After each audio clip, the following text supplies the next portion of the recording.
Muy bien, amigos, pues estamos con Mauricio González, auxiliar técnico de muchísimos años, y ahora con el Tepatitlán haciendo un muy buen trabajo en la Liga de Expansión. Mau, platicamos hace algunos meses en el arranque de la Copa Jalisco, prácticamente en el sorteo, ¿te acuerdas? Una plática que tuvimos ahí en el Code Paradero. Y pues Por supuesto. simplemente pues me comentabas lo que realmente pasó, que la liga de pronto parecía que no iba a tener tanta fuerza, tanto gas en el torneo, pero al final de cuentas se dio. Brian Cárdenas, saludando también. ¿Cómo estás, Brian? Hola, ¿qué tal? Muy buenas tardes, muy bien, gracias. ¿Y ustedes? Bien, también perfectamente. Tenemos a Alonso que está por conectarse. Mau, de entrada, haciendo un corte de caja del torneo en general, ¿qué te pareció? ¿Cómo están todos? Un saludo y muchas gracias por la comunicación. Yo considero que fue un torneo competido, que hay en esta categoría un desánimo, que lo vivimos personalmente estando trabajando en Tepa, por el tema del no ascenso. Y eso, quieras o no, es algo que limita a esta rama en sus pretensiones, en sus aspiraciones, inclusive en su nivel. Y vi equipos muy fuertes, como el caso de que durante el torneo regular, pues robó, prácticamente hizo eh, 37 puntos el Celaya, ¿no? Ganó Sí. 11 juegos y solo perdió 2. Y, o sea, eh, haciendo un fútbol de oficio, no de dinámica, y sí muy explosivo.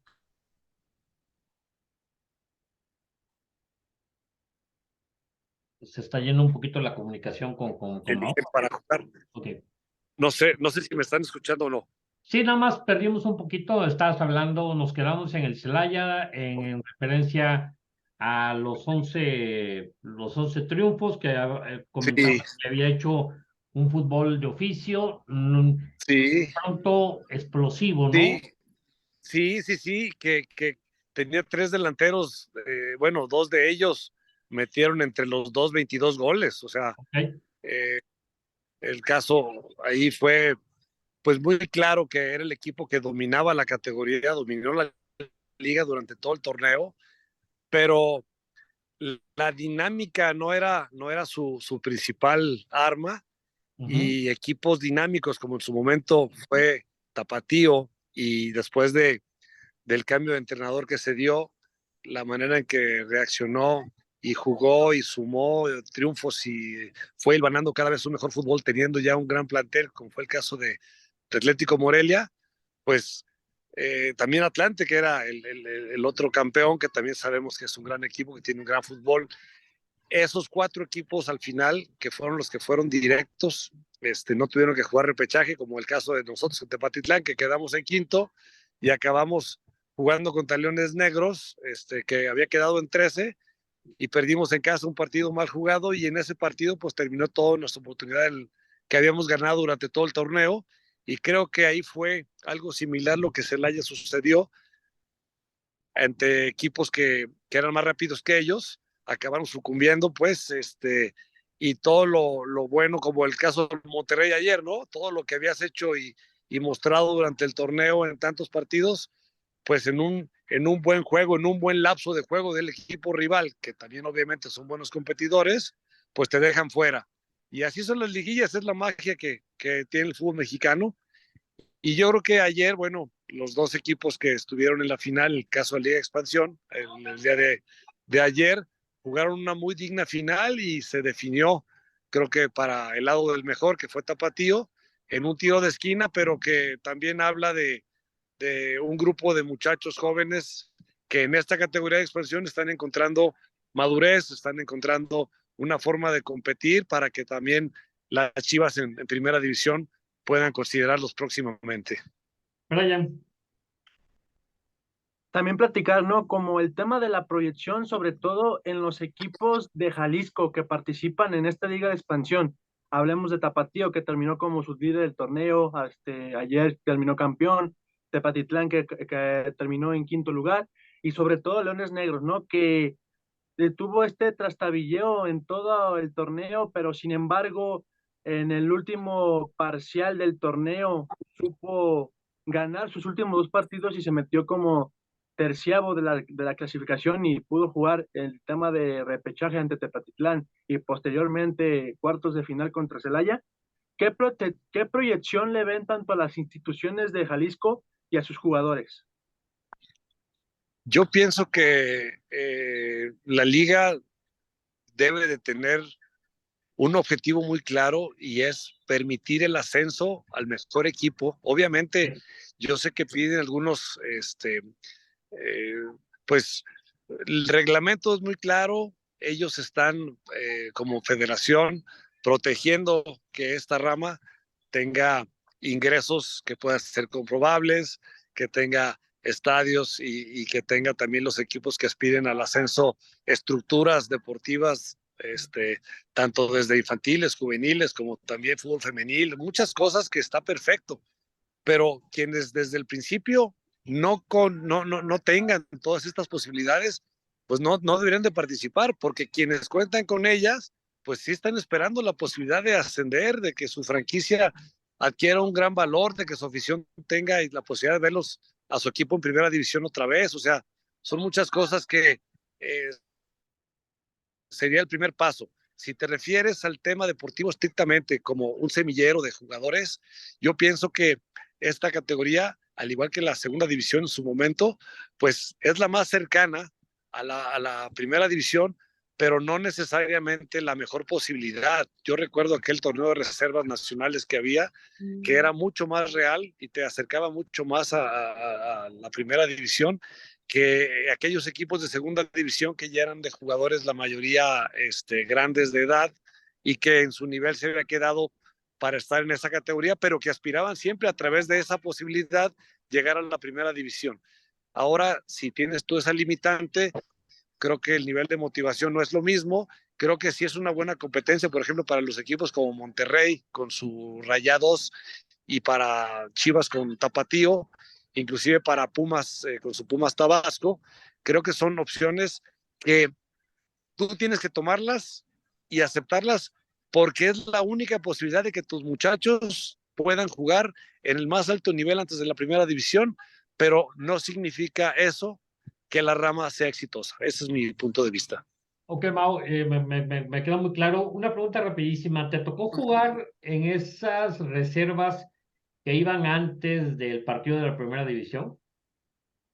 Así es, y ahí nos formamos muchísimos jugadores. Bueno, para darte una idea, recuerda tú que los Leones Negros, donde salieron Daniel Guzmán, Octavio Mora, Sosa, Romerito y tantos jugadores tan importantes para el fútbol mexicano y obviamente para los Leones, eran jugadores que salieron y se confirmaron como promesas en ese torneo y al final de cuentas, ellos, en cuanto les dieron la oportunidad en primera división, estaban preparados y no solamente preparados, eran ya estrellas y figuras porque su calidad era tal y su nivel de competencia ya estaba tan comprobado que no fue un salto a un nivel desconocido.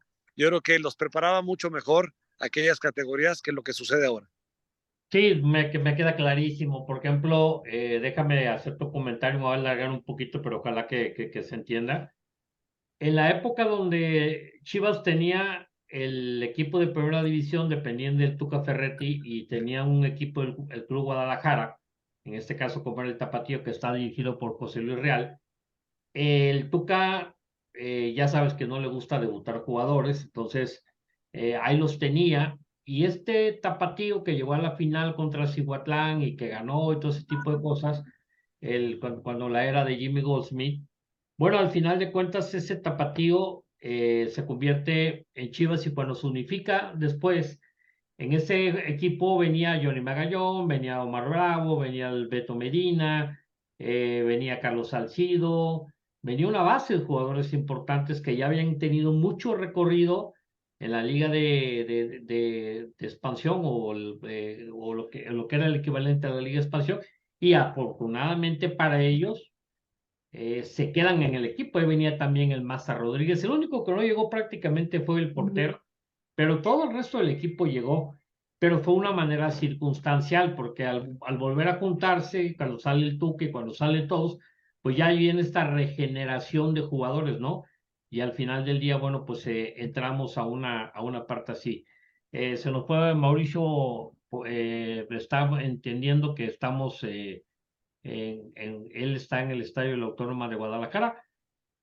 Brian, y Alonso, ¿quieres participar? Tienes un problema con el video, pero denme su resumen de cómo vieron el juego de la final anoche, sobre todo en este marcador que de pronto el Tapatío gana prácticamente sobre el cierre de lo que es el suplemento. Sobre todo yo, en mi perspectiva, en el tema de los equipos, vemos a dos directores técnicos que venían con cierta o poca experiencia, sobre todo en el tema de Carlos Morales. Del otro lado teníamos a Gerardo Espinosa, que también pues ya tiene como esta esencia de las mieles de ser campeón, que lo fue con Tampico y Madero. Y creo que fueron muy revulsivos en ambos juegos, ¿no? Tanto en el de ida como en el de vuelta. Sin embargo, Tapatío saca la ventaja de 2 goles por 1 en el estadio José María Morelos y Pavón.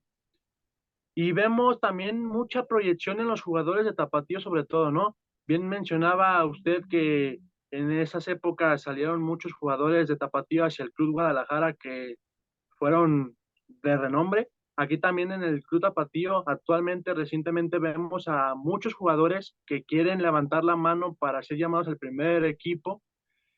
Y en el caso de Morelia, de Atlético Morelia, también vemos mucha capacidad, mucho talento en el tema del ataque, ¿no? Sin embargo, pues fue una final muy llamativa, no quedó a deber, sobre todo en el tema de los goles, del espectáculo, y bueno, creo que fue un merecido gane, un merecido triunfo para el equipo de Tapatío, como comento de nueva cuenta, de la mano de Gerardo Espinosa, que viene haciendo las cosas muy bien.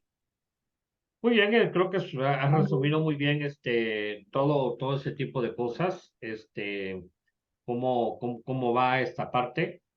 Y creo que pues es una manera muy importante de poder hacer el recuento. Estamos en la comunicación cortada con Mauricio González, pero bueno, creo que fue una muy buena explicación en cuanto a lo deportivo. Y bueno, entonces simple y sencillamente vamos a despedirlo y pues vamos a seguirle toda la pista a esto en cuanto a lo que es la liga de expansión. Fíjate que, Brian, que me queda ¿cómo se llama? Me queda una parte importante en cuanto a lo que es eh, primero, lo que me comentaba Mauricio haciendo un resumen. El hecho de agarrar y poder tener un equipo con posibilidades de ir a la primera división, pero que no cumpla con los requisitos. Por ejemplo, el Tepa pudiera, pues vamos a pensar que Tepa fuese campeón, pero no puede llegar a la primera división porque su estadio es muy pequeño. O sea, ese tipo de cosas creo que limita muchísimo a la posibilidad y a toda la serie aspiracional de esa parte. Y segundo, me parece que lo comenta Mauricio, no es un semillero. Creo que tiene más oportunidades jugando ahorita la sub-17 y la sub-20 de poder irte en el proceso, salvo que tengas una muy buena participación. Creo que en la liga de expansión se hace muy canchero el jugador. Eso es lo que me parece, se hace muy canchero, eh, todo eso se convierte en equipos que tienen con jugadores de muchísima experiencia, de muchos años, y ya permite que los jóvenes crezcan. Pero al final de cuentas, no llegan tan bien preparados a la primera división. Brian, vamos a cerrar pues esta conversación. Dame un resumen en lo particular. ¿Qué te pareció el torneo? Ya Tapatío quedó campeón. Y bueno, como lo comentaste tú muy acertadamente, Leones Negros tuvo un repunte y gracias al sistema de competencia se mete. Y el equipo de Tepatitlán estuvo batallando durante toda la temporada. Sí, sobre todo, como bien decíamos, ¿no? Que el fútbol es tema de la inteligencia y del pensamiento, más que ya del tema futbolístico y todo ese tipo de temas, ¿no? Bien se decía que Celaya, que fue líder absoluto en el torneo de expansión, siendo el puntero, dando buena cátedra de juegos ante los rivales con los que se enfrentaba. Sin embargo, en cuartos de final no le alcanzó o fue muy superado por Atlético Morelia, que lo vino echando en esta serie. Y bueno, aquí vemos pues el trabajo que hizo bien Carlos Morales, metiéndolos hasta la final, disputándola con Tapatío, que sin embargo pues quedan como subcampeones. Y en el caso de Tapatío, pues enhorabuena por el campeonato obtenido el día de ayer. Como bien se decía, Tapatío tiene una muy buena base de jugadores en el cual pues podemos mencionar nombres como Engelhardt, David Magaña, el propio Tepa González, Macías, etcétera, etcétera, por mencionar algunos. Y yo creo que si le damos esta proyección o más seguimiento a la Liga de Expansión conforme va creciendo, yo creo que tarde o temprano, aunque sea un poquito esperanzador, el ascenso tiene que volver. En el tema, ¿por qué? Porque todas las aficiones de todos los equipos que se conforma esta liga tienen más tendencia de ir a los estadios, de disfrutar un buen espectáculo, un buen partido de fútbol y sobre todo tienen esa emoción de ver a su equipo nuevamente enfrentar la categoría mayor de lo que es la Liga MX, ¿no? Y bueno, yo creo que hay que darle como esta prioridad a temas secundarios, a temas que no se ven muy bien, mucho en el tema de lo deportivo, dándole pues ese enfoque que se merece, ¿no? Ok, platicaremos posteriormente. Y hay un tema que me llama mucho la atención a mí. Por las características del Guadalajara, Pérez Busquets lo debutaron, no pudo tener regularidad, lo mandaron otra vez al Tapatío, allí brilla en el Tapatío. Sí, Pero es un jugador importante, pues, es un jugador que si lo saben llevar, podría ser un elemento de muchísima valía para el equipo de Chivas en la primera división. Pero hay que saber colocarlo en el lugar que juega. En Chivas iba un poco más atrasado. Él es un jugador que toma la pelota y pisa área, reparte muy bien la pelota. Pero Guadalajara tiene mucho tiempo que no tiene un jugador así, sí, que se ha surgido de cantera. Entonces, ahora con la llegada del Pocho, el Pocho no está en la posición que debería estar. Esa es otra bronca que exactamente. ha tenido Guzmán, ¿no? Entonces, creo que Pérez Busquets pudiera ser interesante en ese sentido, ¿no? Pero bueno, ya será para otro tema, vamos a seguir analizando. Brian, te agradezco mucho. Un saludo para Mauricio González, que desafortunadamente pues estaba en el estadio 3 de marzo, en las canchas contiguas, viendo un partido de fútbol femenil. Agradecemos también a Alonso, que desafortunadamente no se pudo conectar. Y bueno, pues seguiremos en este tipo de conversaciones. Gracias, Brian. Buenas tardes. Buenas tardes, hasta luego.